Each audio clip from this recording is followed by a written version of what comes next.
Trinidad and Tobago, a small country in the Caribbean. I've lived there all my life until 18, and then went to university in the US, in Princeton, New Jersey, and then I've lived there till 31, and now I'm here in Shanghai.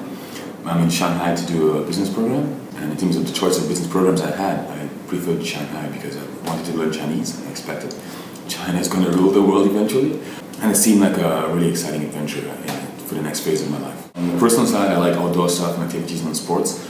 I believe in global government and the world being better and humanity improving slowly, via capitalist economics. I believe that human beings can be better. I believe in the UN, those types of things. At some point, I want to go back and maybe become Prime Minister of Trinidad. Being in Shanghai in 3 sentences. More different than you expected. Order among chaos. And rapid growth. Wow. It's very different from anything you ever experienced. I've been to Germany, I've lived in the US, I've lived in Trinidad. The lack of rules, but then somehow some sort of common understanding. You see it in terms of driving and the fact that they don't have a proper legal system, but they have banks, institutions, and people obey and trust and generally follow the guidelines. It's really interesting. Did you experience something like a culture shock? I'm tempted to say no. The answer has to be yes. I mean, things like how people don't obey traffic laws for me was a big thing. So yes, you have to get used to those things. It's distinctly Shanghai in China. People spitting in the street. If you're not the kind of person who's willing to accommodate and live with those things, they can frustrate you. If you are, then it's fine. How long did it take you personally to adjust?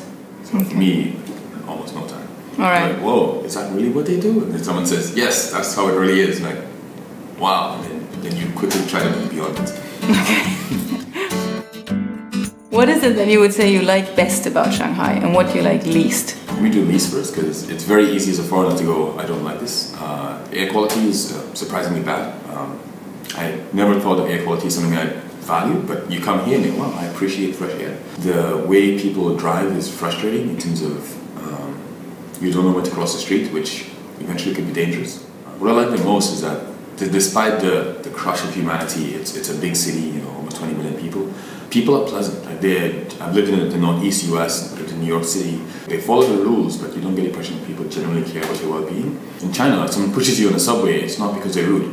The subway is full, and I want to get on, so they push you. While pushing you, they're smiling. So it's a pleasant difference, in terms of seeing a lot of people get along in a lot of society. Are there any moments when you miss home? I've been away from home for quite some time, since I was 18. Part of my reason for getting my MBA is because I'm planning my transition back to Trinidad. Food. In China, Chinese food is not good. The quality of their meat is not very good. It's very oily.